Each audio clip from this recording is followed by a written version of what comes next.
Ta-da! Nice.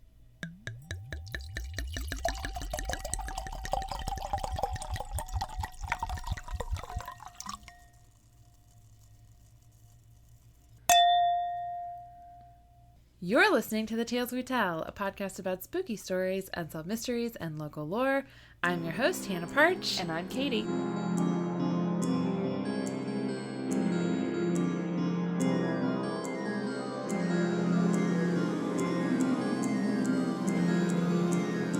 Welcome back. Less than a week. We're doing good. Well, we're doing okay. We're doing okay. We're here. We're hanging in there. We just told a bunch of stories that will not be included about, literally falling apart. Catching up on getting old and Not even getting old, just being human. Women. Female. I was trying to think if I had announcements. There were 2 patrons who commented on the cows bringing women and women bringing mischief. Oh, yeah? I'm not going to say one of the comments just because I don't know if this person wants... It was like, there's like a personal... I'll tell you later. Okay. Just because I don't know if this person wants their personal information aired. But Josh said that cows are assholes. Which I can't... They might be. They might be. I don't know. I feel like they're stubborn. Probably. I don't know. They're so much bigger in person than I... Oh, they're huge. Imagined. Also, I listened to a really good episode of Sawbones this morning that just came out on schizophrenia, and it made me think of Eddie Keene, our friend. I'm not going to call him that. No. But it did, I don't know. I just, I still I'm still sad about that episode. It bums me out. Yeah. And as someone who has been dealing with her own fun brand of anxiety, I don't know. I'm glad that we are looking at people that perhaps have not been looked at with a lens of, like, mental illness. With that lens, just for the sheer fact of, like, not humanizing. I mean, yes, humanizing, but, like, yes, how sad the story is, but also just, like... just how sad and tragic it is for people who have mental illnesses that don't have access to the kind of help and resources that can make life more bearable for them. Well, and also can prevent other horrible things. Like, yes. It could have prevented his victims. Yes. And so, I don't know. That will just lead into our forever PSA of... I don't know. Therapy good. Therapy good. Ask for help if you need help. If you don't know who to ask, send us a message. We'll talk to you. I don't know. Just having regular anxiety fucking sucks. And it sucks with a very supportive partner and like a house, like a comfortable home and a dog that will like spoon with me, Netflix to watch. Like it sucks in like good circumstances. It has to suck way more with like out any of those things. Funny baby story to make it better. Oh, yes, please. Apparently in daycare today, Critter crawled his way under one of the cribs. Because, again, he's still doing his army crawl. Adorable. And another baby decided that looked like a really fun idea. Except that baby only knows how to go backwards. And so Walker got trapped in there. Oh, no! Because he can't quite climb over other babies yet. Like, he's working on it. That seems like a level above actual crawling. Yeah. So sense. he's starting to be able to climb over, but in this particular instance, he absolutely could not climb over yet. And he's just, like, looking at the teacher like, do you not see what's happening here? Like, kid, move, go that way. And the other kid's like, I'm stuck and I don't know how to get out of here. Like, this isn't good. I don't like this. I'm going to scoot backwards some more. And Walker's like, no, there's no more room back here. You're making it worse. Meanwhile, the teacher is, like, busy changing another child, so she can't immediately go and help the kids. She's like, you guys are fine. You're not going to fall off of anything. Yeah. She's probably like, they're safer under that crib than they are, like, out here. So you can wait a minute.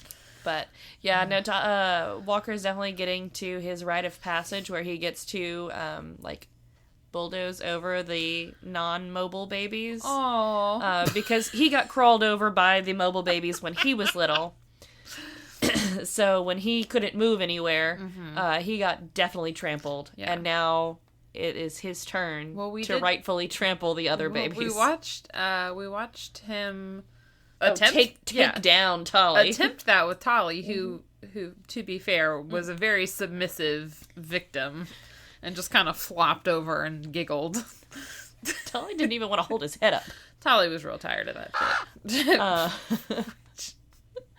I think he knew there was an abundance of women at that party who wanted to hold him, so he was like, I'm just gonna lay here and someone will pick me up eventually. It's just so funny, their personality differences. Like, Walker is such a motor baby. Like, his gross motor and his fine motor. So, like, the crawling, the standing, but then also the fine motor of him grabbing the knob on that drawer and pulling it open. Yeah.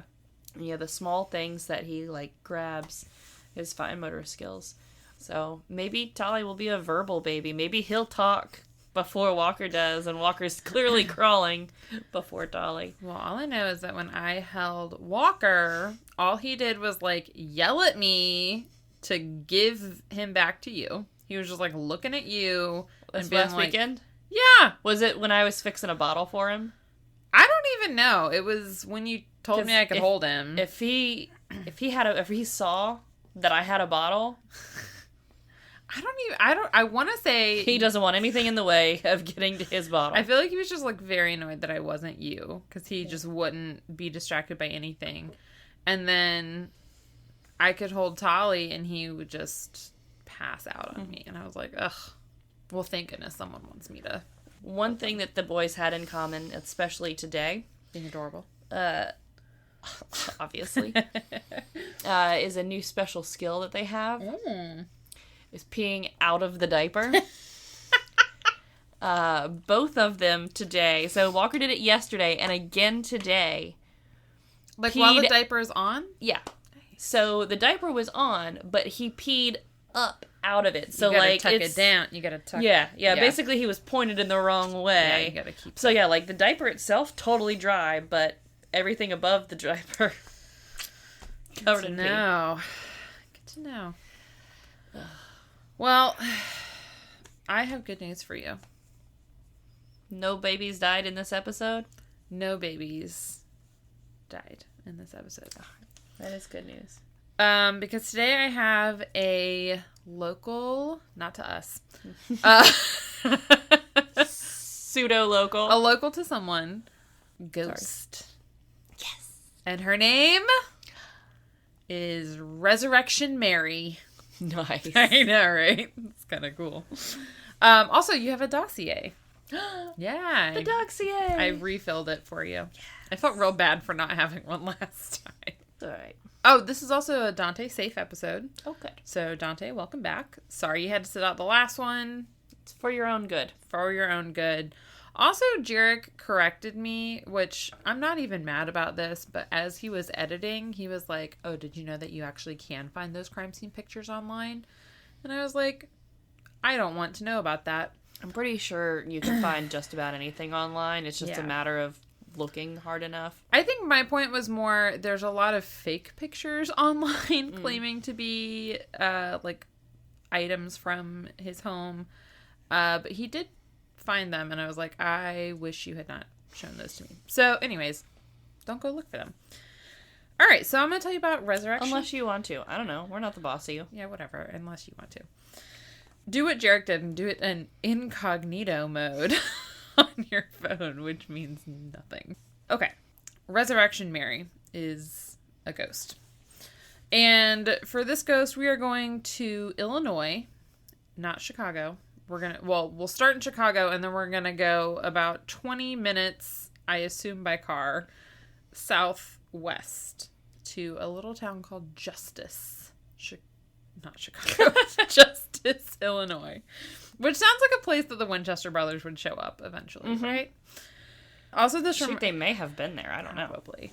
This reminds me of that meme where it's like, Americans will measure distance, what is it, by anything but the metric system. Yeah. I don't know. Actually, when you said by car, I'm assuming I was like, no, by carrier pigeon. Well, it said, I wrote down minutes, like 20 minutes north or southwest.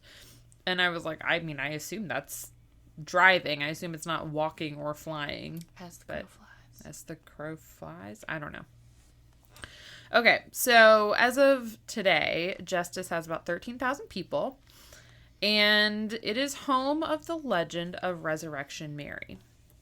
And the basic story is Mary is a woman who was allegedly killed in a car crash in the 1930s and buried in her dancing dress, which, spoiler alert, is white. So she is a lady in white.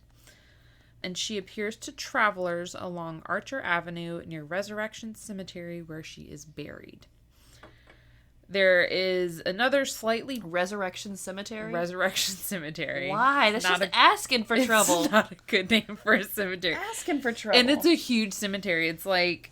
I have it written down somewhere. It's like 900 acres or something. It's... I mean, I assume it's like Christian themed. Like, in the end, everyone from the cemetery will be resurrected. Still a little scary. They gotta be there for Judgment Day. Then call it Judgment Cemetery. Even scarier. Another version of her story, which, what am I trying to say? Full disclosure, is according to Wikipedia, says that Mary spent an evening dancing at the O. Henry Ballroom, which was a real place. It burned down not super long ago, so it's not there anymore, but it was real. She spent an evening dancing there, but with her boyfriend. But then they got into a fight, and because me and Mary are the same, she stormed out and was like, "I'm gonna walk home." Mm-hmm. Very much something I would do. Same. And so she was walking home, and while she was walking down Archer Avenue, she was hit by a car and left for dead. And her parents buried her in her dancing dress and matching shoes. So, regardless of whatever, it's a girl who enjoyed dancing, who was killed, presumably by a car, and was buried in a dress, and now appears to travelers. Or people. All right, so I'm going to tell you some appearances. Yeah. So, the first one, the earliest one that we have. So, this is according, all of these stories come from either an article from medium.com or the Chicago. Why am I still saying it that way? The Chicago Tribune. Could have had that to the list with Scythe and Chimera. It's because I want to say Tribune. I want to say Chicago Tribune. Oh my gosh. Okay. The year is 1939. And a cab driver whose name everywhere in every source was Jerry Paulus, except for in this source called the Chicago Reader, where his name was Vince. I'm pretty sure it's not Vince. Very different. Very different. I'm pretty sure his name is Jerry Paulus. Jerry was not driving a cab that night. He was out dancing because it's 1939 and that's what you do. And he meets a pretty young blonde-haired woman. And she was wearing a white dress. And she said her name was... Mary. Jerry is just like so taken by her. Jerry and Mary. So they spend the night dancing. There was one account that was like super detailed. It was like Jerry had like 3 drinks before he had the nerve to go up to this pretty blonde and ask her to dance and this and this. So they dance. They're slow dancing. He notices that her hands are cold. But he says, like, in a joking way, "Oh, cold hands mean that you have a warm heart." And she's just like, "Ha ha ha ha, sure." And what about cold feet? Because my feet are always ice cold. My feet are always hot. I don't know why. My feet aren't cold right now. Oh, I think Jarek turned the air down because we had the back door open. So at the end of the night, they shared a little kiss. And she had already told Jerry, like, where she lives, because they had been talking all night. Mm-hmm. And Jerry was like, well, your house is, like, on the way home for me. Let me give you a ride home. And she was like, okay. So they get in the car, and they're driving towards the house. Whatever. They're driving in the direction of where they're supposed to go. And they turn down Archer Avenue. As they are nearing the cemetery, Mary says, actually, do you mind pulling over and dropping me off at Resurrection Cemetery? And Jerry's like, I'd rather not because it's nighttime. That's not safe. And that's not safe. But Mary kind of insists that he does this. So he pulls over.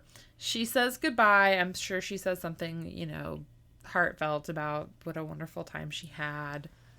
I'm sure she gives him a look, and there's a soft twinkle in her eye.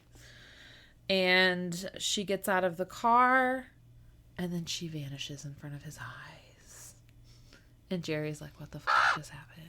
See, I thought that they were going to turn down the street where she died and she was going to vanish from the car. Like, I was expecting to vanish, like, while in the car. We'll get to that. Don't worry. Take a sip? Yeah, you can take a sip. She does that eventually. Yay me.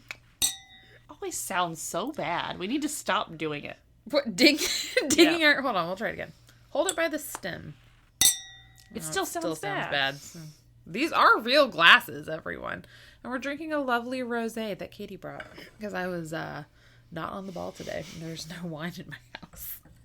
Okay, so Jerry's story isn't over. So Jerry, one source was like... Properly spooked. Properly spooked. One source said that he drove up and down the road for like the rest of the night, waited for the cemetery to open, drove all around the cemetery, was like looking for this girl, was like, what the hell happened? But all of the sources agree that he, in the morning, went to the house that she had told him where she lived. And he goes, knocks on the door, and her mother answers the door. And he's like, is Mary home? And her mother goes, Mary? Mary's been dead for 5 years. Some versions say that he saw, like, over her shoulder a picture of Mary on, like, the entryway table and recognized it as the girl he danced with. One version said that the mother, like, gave him details and was like, no, she was coming home from a dance 5 years ago and got hit by a car, and how did you not know that?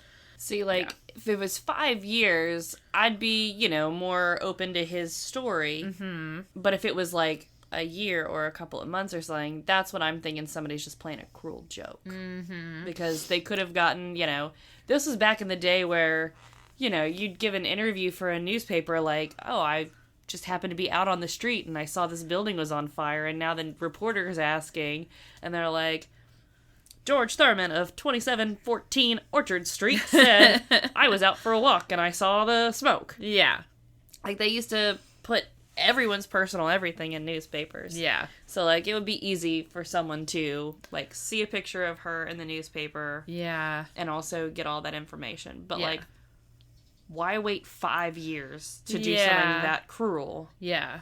So, I'm play a prank on, like, one random cab driver. And also, how are you... No, for, like, if the cab driver knew that information and went to... Yeah. Oh, yeah, I get it. Sorry, I was then going to be like, and how do you make yourself disappear in the middle? Well, because there's been stories that we've covered, like, cases that we've covered of people disappearing and then, like, their family members being contacted years later of, like, I have your kid, or I am your kid. Like, what was the one we did recently where... The Beaumont children. Yes. Yeah. The daughter wrote letters, but it wasn't her. It was someone else playing a cruel joke. And there's people out there that are sick enough to do that. Yeah. And so, like, 5 years does seem like a long time, but then again, maybe not. Yeah. I don't know. So, Let's give old Jerry the benefit of the doubt on this We'll give Jerry the benefit of the doubt. This is kind of weird to me. So that was 1939, and then no one hears from Mary until the 1970s. Well, yeah, because she's dead. Well, according to the Chicago Reader, which is a site, not like the Chicagoan who's reading. The Chicagoan Reader. It's like crab rangoon. Ooh. That sounds good. That does sound good. According to the Chicago Reader, Mary stayed quiet for the next 40 years because, quote, stay with me. The music started to suck. Listen. It's never going to sound good. Okay, quote, the music she had hoped to dance to on her final night among the living was no longer heard at the O. Henry. So basically, she stopped liking the music. But the 50s and 60s bopped. Yeah, and so... Like, literally, there was the Big Bopper. Well... And who put the bop in the bop shoo bop shoo bop? And, like, weird... That's one of my favorite songs. Weird choice to choose the 70s to, like... Yeah. So, like... As long as she didn't come back for disco. Like, When did disco start? It was in the 70s. Or I don't know if it was, like, when it started, really, but, like, its height was definitely in the 70s. I didn't know if it was, like, early 70s, late 70s.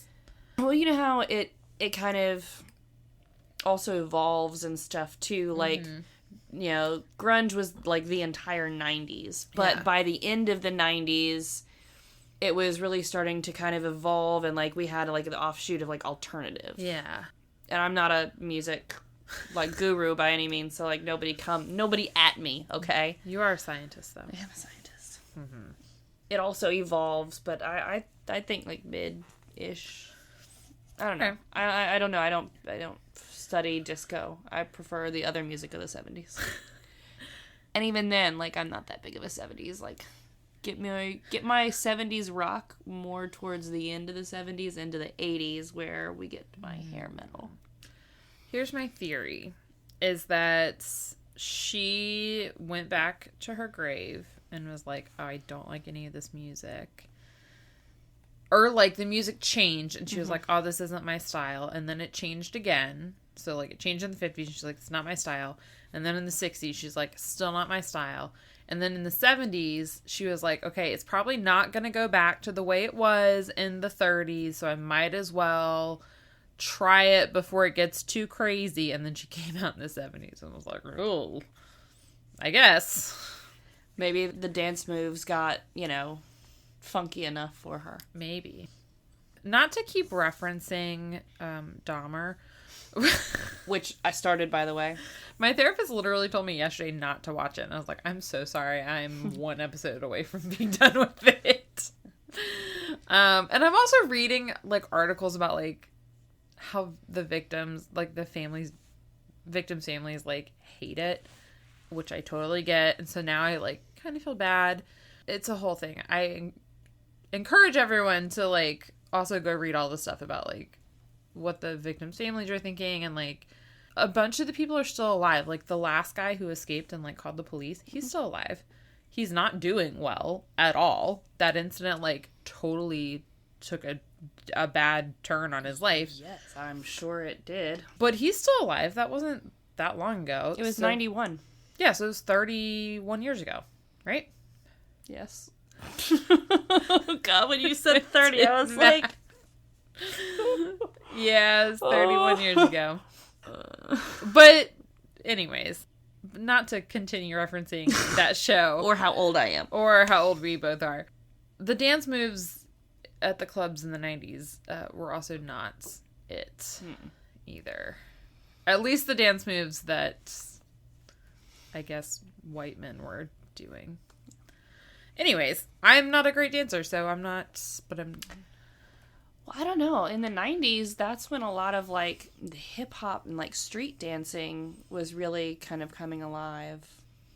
And there's, like, that doesn't seem like Mary's jam or anything. Oh, no. I'm just arguing that, no, dancing in the 90s, there's definitely some interesting moves going on. Interesting moves. Well, we're not in the 90s. I mean, there's no TikTok dances or anything. Screw TikTok dances. Oh, TikTok dances. Okay, so we're in 1973. Okay. And we have a nightclub owner named Bob Main. I'm just going to read you a quote from him because he said a lot of stuff. But he says that a mysterious pale woman, not me, but someone else, came into his establishment twice in the same month. So this is what Bob has to say. Quote, she was about 24 to 30 years old. Large gap there. Yeah. So you're either 24 or you're 30. Anyways. Yeah, no, I have always looked young for my age, but I don't look like I'm in my 20s anymore. Let's be real. Yeah. Neither of I us. could maybe pass for 29, right? Yeah. 29 for sure. Late 20s. I think we could both pass for late 20s. Yeah. 24? If I got dressed up and dressed down. To age down. Oh my God. Are we at the age where dressing up makes us look older? No, dressing up always did make me look older. Because makeup would help make me look older. Mm. Now I feel like makeup will make me look younger. Well, we wouldn't pass for 24. No. The point being, 24-year-old... Anyways. Tighten that age range a little bit, Jim.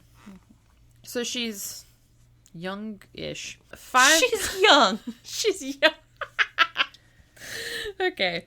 5'8" or 5'9". Slender. She's tall. She's tall. So far, this is Katy. Yeah. Except she's young. Or 30. She's 24 or 30. All right. So, yeah. So, maybe she's 30. Maybe she's 30. My height. Your height. Actually, a little bit taller than me. I'm not 5'9". 5'8"? Yeah. Okay. 5'7", 5'8". So okay. 5'8" or 5'9". This guy's not good with guesstimations. No. So, Slender with yellow blonde hair to her shoulders. Me? So far. That she wore in these big spoolie curls coming down from a high forehead. So like Farrah waves? Like Farrah? I guess. You also don't have a high forehead. I don't. So I have a small head. You have I had to check. I was like, I don't think you have a small forehead. You got a forehead, like a 3.5 head. Okay. She was really pale, like she had powdered her face and her body. She had on this old dress that was yellow, like a wedding dress left in the sun. She sat right next to the dance floor, and she wouldn't talk to anyone. She danced all by herself, this pirouette-type dance. People were saying, "Who's this most bizarre chick?" I really hope people said, "Who's this most bizarre chick?" Bob said that she wouldn't talk to anyone or respond to questions. This is another quote I had to put in here because I have no idea what the this means. Quote, she had this teardrop on her cheek that looked like nail polish, but when you got right up to her, it looked like her eye was bleeding. So is it a teardrop or is it nail polish or is it blood? Because those are all different things. I guess it's a teardrop shape of nail polish. Or blood. Or blood. I wouldn't see a red spot on someone's eye and be like, oh, she had a teardrop. Yeah. But it was red, so it looked like nail polish. But also when you got closer, it looked like blood. So he's saying all these weird things, and then he was like, but the weird thing was, he, I guess, was the bouncer for the night. I wonder how much blow he was doing. Probably a lot. I mean, that's a good point. It's 1972. Everyone's saying 3. Oh, wow. I paid attention to a date. You paid attention. It's literally right in front of me, and I didn't know what it was. You are probably correct. He's a nightclub owner in the 70s. In the 70s. There's absolutely cocaine involved. People are saying, who is this most bizarre chick? That sounds more like 80s. And I've actually been talking with my friend today. We've been quoting Pauly Shore movies back and forth. What? Why? Speaking of like 80s and 90s. But like that sounds like something you'd hear in a Pauly Shore movie. Okay. It sounds groovy to me. I don't know. By the way, this person or this friend I should mention specifically is Kara, one of our listeners. Oh, Kara, who made The crows. Carl. To specify every time I say his name. I love him. He's my favorite. He's my second favorite crow in the room. Only because of the onyx crow. Well, that one will literally stab you and draw blood. Yeah, I like him, though. Mm-hmm. He's my murder weapon. I know, and he sits by Critter, who doesn't look like that anymore. What happened to my little baby? You let him grow. I told you to stop feeding him. He demands it. Okay, I apologize, but I've got to tell this one. Okay. So, he's got a feeding schedule. He had to fill out the form for his feeding because they're starting him on solids at daycare. And so he gets his 3 bottles, and then he gets lunch. Mm-hmm. Because we feed him breakfast at home, and we try to give him dinner at home also. So he really just needed lunch. But the options at school are breakfast, lunch, and an afternoon snack. Okay. And we've been doing this for a couple of weeks now. And yesterday I picked him up. The teacher tells me, by the way, he had a snack today because he demanded it. Oh. He saw the other babies during snack time, and he pitched a fit. And so we gave him snacks. And he was happy. And it was bananas or carrots or sweet potatoes or something. It's just food. Yeah. And I was like, I mean, that's fine. If he's hungry, if he wants to eat, that's good. It's good that he is interested in eating solid foods. That he's demanding it. But apparently, I was like, look, if he, I told him today, I'm like, look, if he decides that he wants snack time, go ahead and feed him. And if I need to, update his form, let me know. But, if he asks for it, let him have it. And yes, he again had snack time today. Snack time. Because, when it's not his turn to eat yet, or, the other babies are eating, he will literally watch the spoon from bowl to baby to bowl. He tracks it. I don't know if you saw him with the bottle. He tracks it. Oh, I saw him with your beer. Oh, that too. Yeah.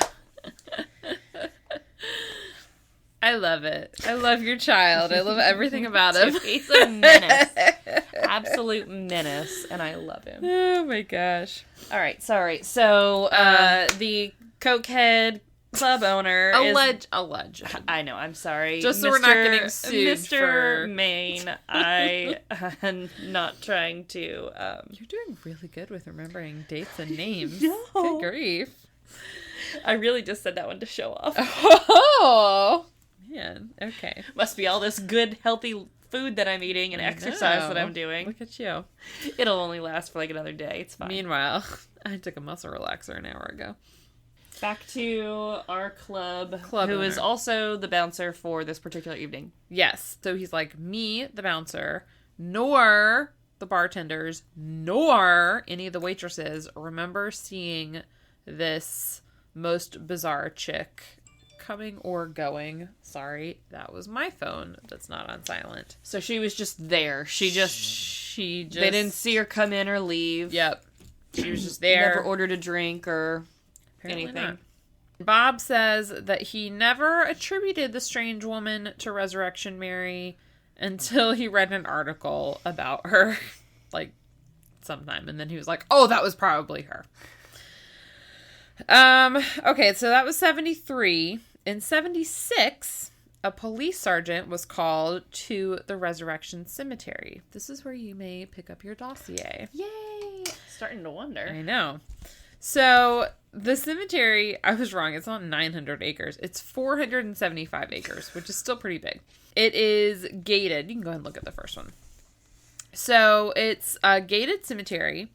On this particular night, an officer is called because they had a report that someone got locked inside the gates. Tried to bend the metal to get out.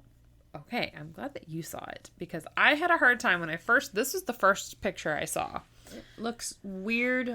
It's kind of hard to tell in the printout and also the darker lighting in here. Yeah. But, there's clearly something odd there. It looked like it'd been it's partially rusted or something.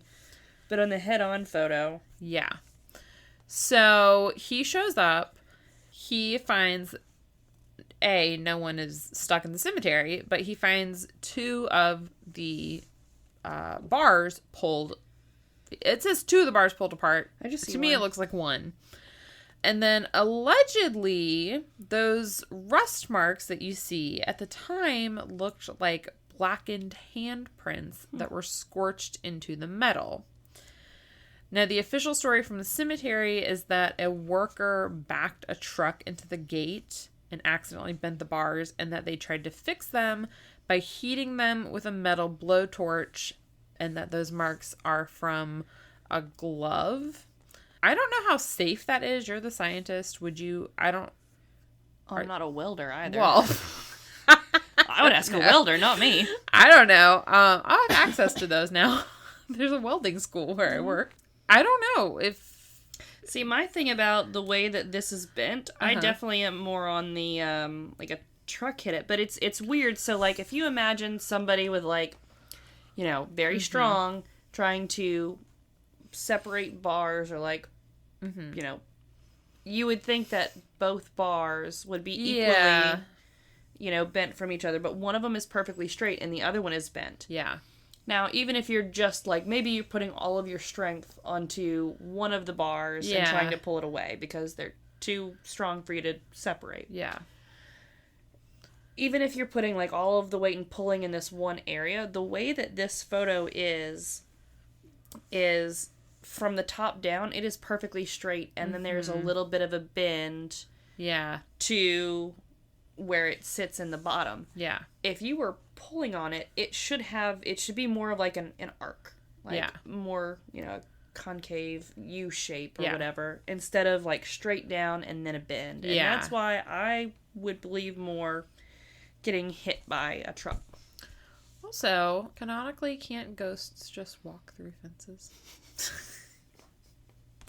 It does not seem at all useful for a ghost to be bending bars, but... I mean, unless she's, like, a particularly ragey ghost, like, maybe somebody trapped her in there and, like, she's not allowed to, like, on this spectral, like, on the spectral plane, like, she's still barricaded in there. Like, maybe she can only be on consecrated ground now. Ooh, maybe iron has something to do with it. Maybe, and maybe she was trying to pull these iron bars, and that's why it scorched her. Or, you know, it scorched her hand and left the soot handprint. These are good theories. I like them. Also, are they iron? Or is it steel? I have no idea. Which one rusts? Both? Both? I don't know. Right? I thought only one of them rusted. Like, stainless steel doesn't, but steel does. Oh, I have no idea. Right? Dad? He'll know, for sure. I expect a text message as soon as he's done listening to this episode. I'm sure... Because he'll also have something to say about the whole heating with a torch to bend it back thing. Because he's an engineer, and so good. He did have to learn some welding things. Okay. It didn't sound, to me, I don't know, like maybe that is how you fix bars, but to me that doesn't sound... I mean, if you're wearing like the heat-proof leather glove, then yeah, heat it so that it's softer and malleable and bend it to where it's supposed to be again. I just don't feel like one of those gloves would protect you from like metal that is hot enough to be malleable. Blacksmiths wear them? Not to touch, not to mold the pieces. Well, they're probably not gonna touch right where it's hottest, but nearby, right? Also, have you ever seen these like workman's gloves? They are no joke. I have not.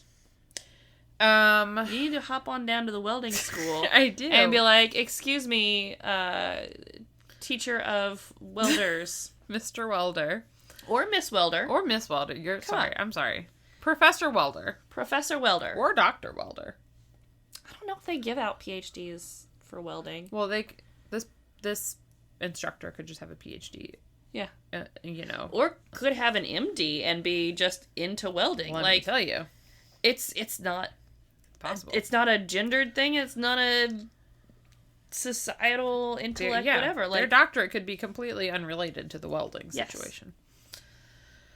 I don't know. I had to buy... Well, I mean, there are, like, there's, historians and, like, professors of history that are also, like, in my spare time, I like making chainmail. So, like, it is related to their doctorate. Yeah, it's true. But, like, it's the practical application of their degree. Yeah. We are way off topic. We're very off topic. Sorry. That's okay. When I was looking at this episode, and I was like, oh, is it going to be long enough? And then I was like, oh my gosh, we've gone so many tangents. Like, it'll be fine.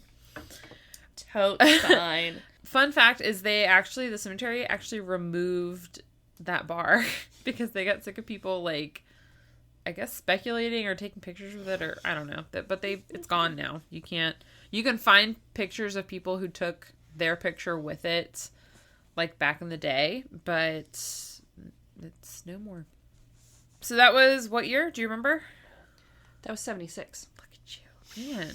I don't know if it's just because my brain feels like it's... I don't even need my my ADHD medicine. I am on it tonight. My brain feels like it's leaking out of my ear right now. Say that's the muscle that got relaxed. It is the brain one. It's not a muscle, it's just fat. Your brain is all fat? Yeah. Really? It's basically electrical fat. You didn't know that? I did not know that. Yeah, your brain is like fatty tissue. I had no idea. Mm-hmm. You know the sucky part is that muscle relaxer is doing jack shit for this headache too. It's great! Anyways, that's why I'm drinking the alcohol, because sometimes the alcohol helps. Thins the blood. Nothing's working at this point. Chiropractor. Neither of us are doctors, so nobody come to us for any kind of medical advice. I'm going to take off my pants when you're done here. I need to take my pants off too, because the blood is like drying to my leggings. Oh no! I moved it and it just tore it open again. Oh gosh. Okay. So we're jumping ahead to 1979. 369. Okay, good. I was like, that's fine. Not the years. Okay. Yeah. 73, 76, 79. 369. 369. Damn dirty fine. Let me see this actually one more time. Get low. Another cab driver. Get low, get low. This one's name is Ralph. Wreck-It Ralph. So he picks up a young blonde woman. And this is a quote from Ralph. You don't get to look at your next picture. You got a few to go. Sorry. I don't have pictures of the ghost that he picked up. Spoiler alert. Ralph, why didn't you use your smartphone? It's 1979. So this is a quote from an article in the Suburban Trib. Did I attribute that correctly? Not the Suburban Tribune? Not the Chicagoan Tribune. The Suburban Tribune. Suburban. Okay. Okay, quote. A couple miles up Archer there, she jumped with a start like a horse and said, "Here, here!" I hit the brakes. I looked around. I didn't see no kind of house. "Where?" I said. Oh my gosh, stop yelling. I'm sorry. This is dramatic. And then she sticks out her arm and she points across the road to my left and says, "There!" And that's when it happened. I looked to my left like this. Listeners, please note that Hannah dramatically looked to the left. I was really hoping she would look to the right. I looked to my left like this at this little shack, and when I turned, she was gone. Vanished. And the car door never opened. May the good Lord strike me dead, it never opened. End quote. Jumped out the window. So there's your disappearing out of the car. Finally. Trope. Mary hits all of the tropes. I included a couple of them. So in 1980, that's all we know about Ralph, by the way. That was plenty. In 1980, Mark and Claire Rudnicki they weren't married at the time, but they get married later. Right. Spoiler. Were driving down Archer Avenue. Yeah. They were driving down Archer Avenue, and they said that they saw a woman in white walking along the side of the road. According to Claire, she was transparent, and she had, quote, a glowing white aura around her. And when they turned around, she was gone. And then in 1989, Janet Kalal and a friend were, this one's my favorite one, by the way. They were just, because Mary is escalating now. They were driving near Resurrection Cemetery in the evening, and a woman in white suddenly jumped in front of the car! God, stop yelling. I wrote, jump scare! Everyone is like pulling out their headphones or turning down, swerving lanes, turning down their car stereo. Jerry can adjust the volume on that, I'm sure. Yeah, Mary just jumps in front of the car. Janet didn't have time to react, thinks that she literally hit a woman. There wasn't an impact, and there wasn't a body. Which no dents to her car, I guess. Has to be one of the, probably more mean-spirited pranks to play when you're a ghost. Spirited pranks. Is, pretending to get hit by a car. Convincing people that they've just hit a pedestrian. We just recently rewatched We're the Millers the other day, and the scene with the weed baby getting run over. Oh, I need to watch that again. Oh my gosh.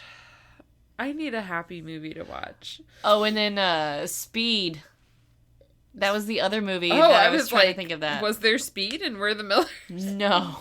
I was trying to think. That was the first one that came to mind. Actually, it was a Speed that came to mind, but I couldn't remember what movie it was in. And then We're the Millers, where Sandra's driving the bus, and she thinks she hit the stroller with the baby, but it was full of cans.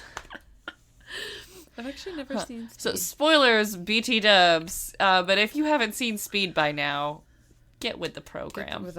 I do know the plot of Speed, but I didn't know that. Now I know. That is a spoiler for me.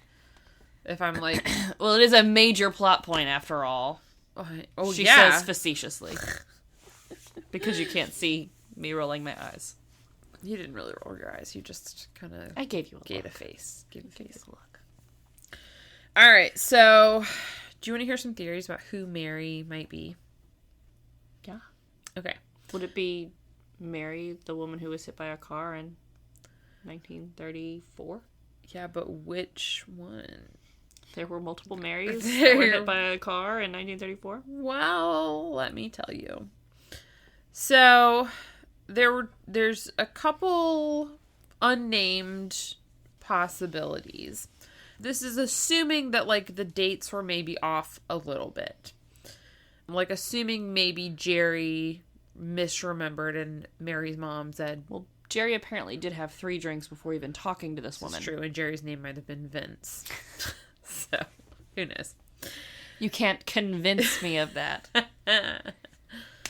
Great. That's it. I'll be going, folks. Thanks so much for listening. Okay. So, a local man remembers being the first one on the scene of a car accident in 1936 that occurred on Archer Avenue. It was a black Model A sedan that collided with a flatbed truck at 1:30 a.m. The group had been driving back from the O. Henry Ballroom. Okay.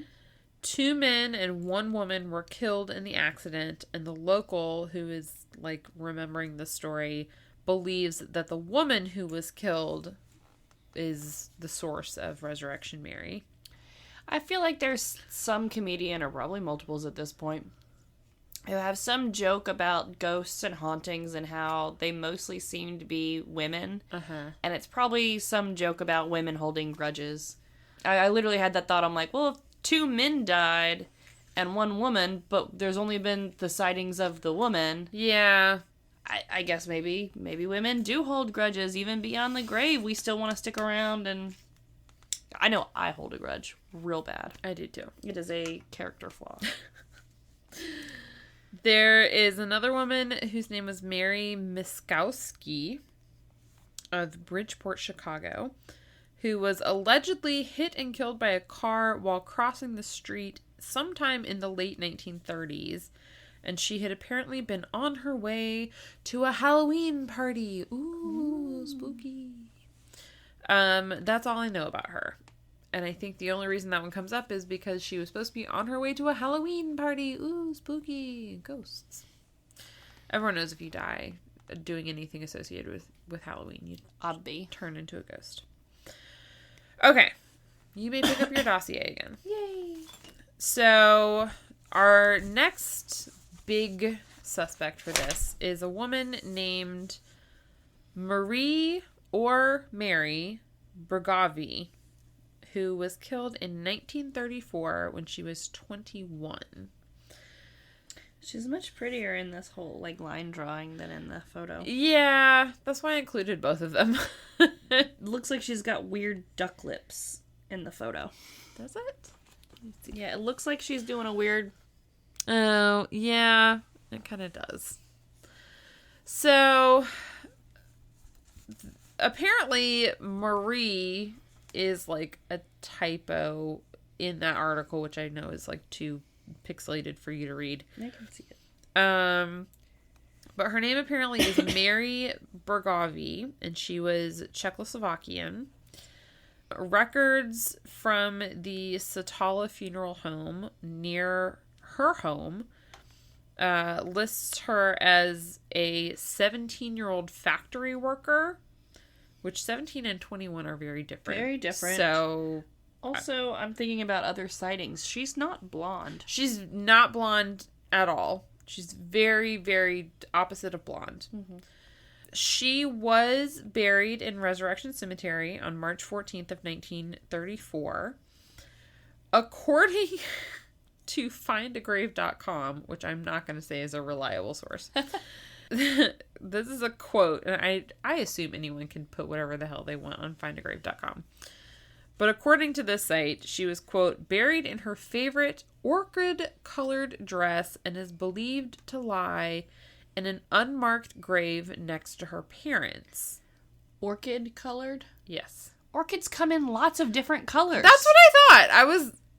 I was like, I mean, I guess orchids... There's orchid blue, and there's orchid pink, there's orchid purple. Maybe Bitch. They're covering all their bases. They're like, do you see her in a purple dress? A blue dress? What color dress did you see? It's any color that an orchid... It's a wildflower colored dress. So, I thought, I was like, that's strange. Why would she be in an unmarked grave next to her parents? Wouldn't her parents want to... Because her parents died after her. I was like, wouldn't her parents want to mark her grave? I feel like if it's an unmarked grave, it's because you don't know who it is. Mm-hmm.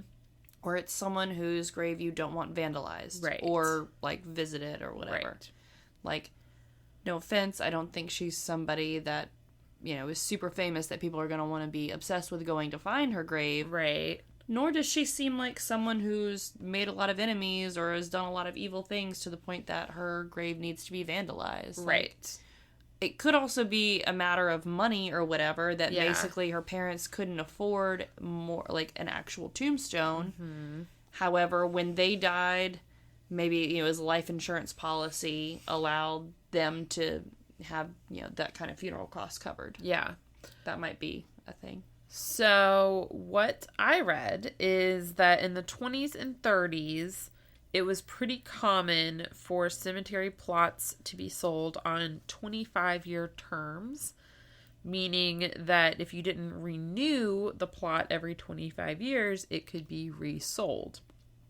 The theory here is that Mary's grave is one of these, and although there isn't any record on file with the funeral home that she had been disinterred and then reinterred somewhere, it's likely that if her term, like if the term of her plot ran out, like after her parents died and there wasn't anyone to renew it, that she was either moved to an unmarked location or at the very least the grave marker was removed.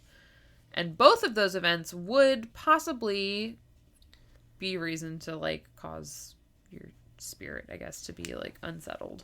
I feel like I've said this before, and Shelton knows the score, but also, do not waste time or money on burying me somewhere. This is also not me saying murder me and hide my remains. You're turning you into coral, right? If that's a possibility, yes, absolutely. Turn my body into a new habitat for other creatures. Otherwise, just cremate me and throw my ashes in the woods in Virginia at the murder cabin. I'm trying to think of fun ways to make you into a habitat for other things. There's some companies that can turn you, like they'll like put your ashes with a seed and make you a tree. Yeah, I've seen those. So like that's an option too. You can plant me at the property. But Shelton also wants to be buried in Virginia. I think he does want more than a cardboard box, which honestly, if it's cheaper, throw me in a cardboard box. I don't care. No one's gonna know. Ideally, cremate me. And by no one, I mean Shelton's not gonna know. He's really not gonna know because he doesn't listen to the podcast. Shelton's getting a cardboard box and he has no Shelton, idea. you're getting a cardboard box, man. The only time he listens to our podcast is when we go on road trips to Virginia. This is literally gonna be the one he listens to. And you're gonna have forgotten. Yeah. You're gonna have mommy brain by the time you listen to this. When do I it's not gonna have be mommy back brain? on. I have it now. And by mommy brain, I mean Just mush brain. mish brain.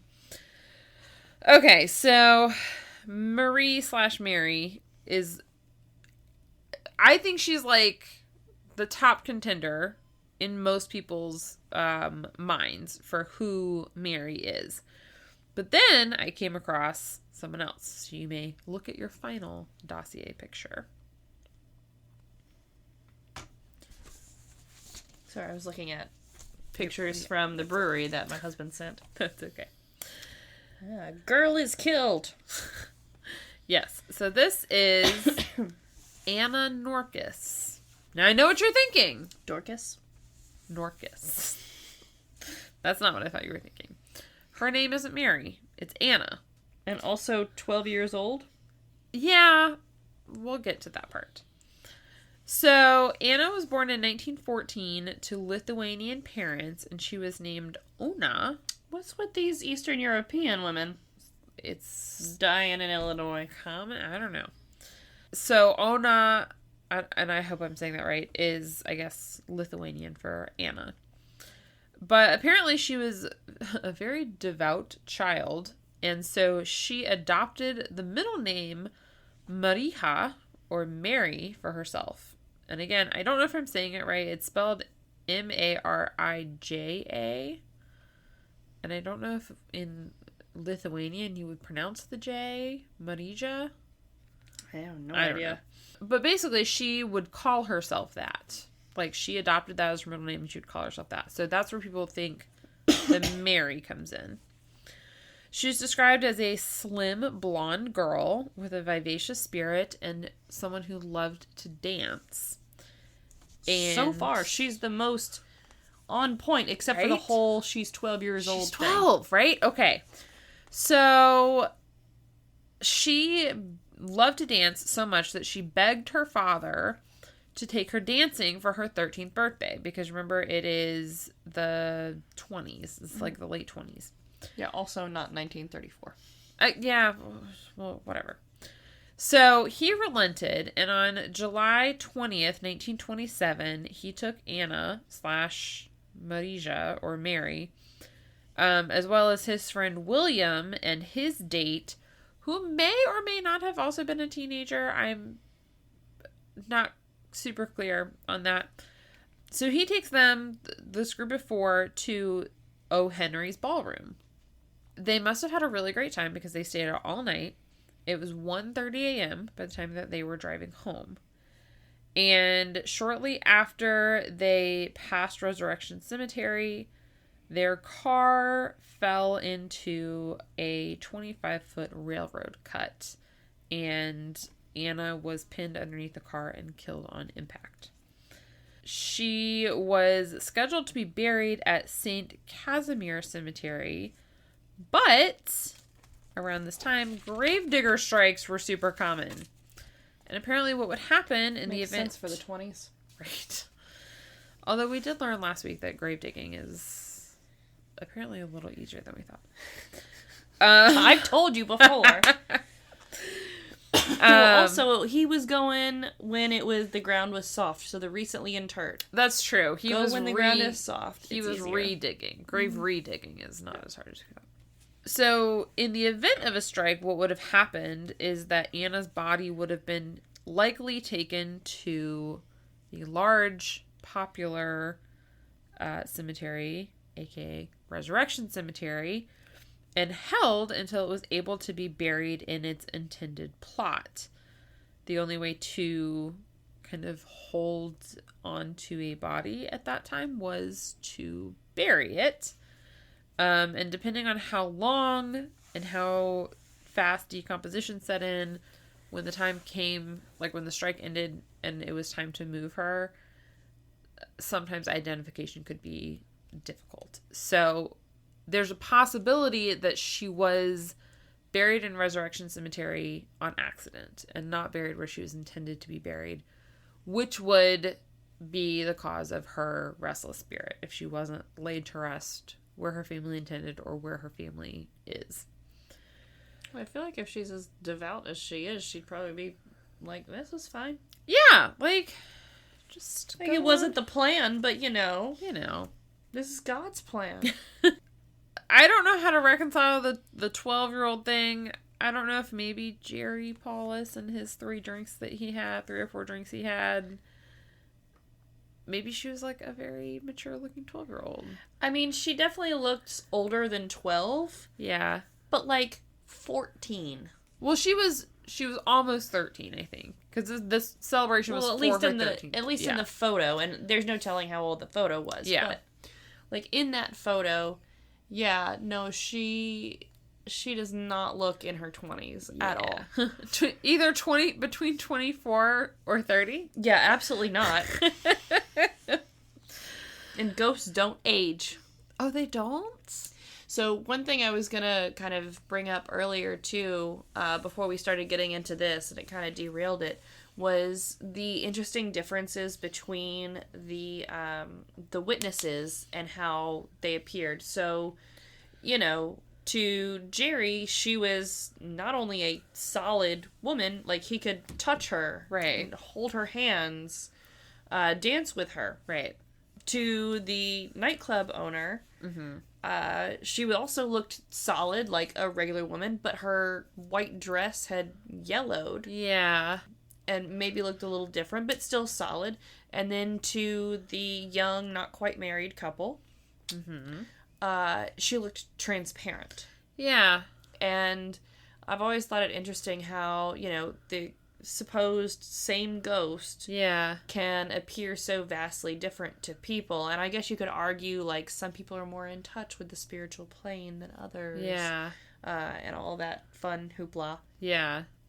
That I don't necessarily believe or not believe. So, I don't know. I maybe that's it. Like, maybe you're more in tune and you'll be more likely to see a spirit than me. Or maybe we'll see the same spirit, but we'll see it differently. Yeah.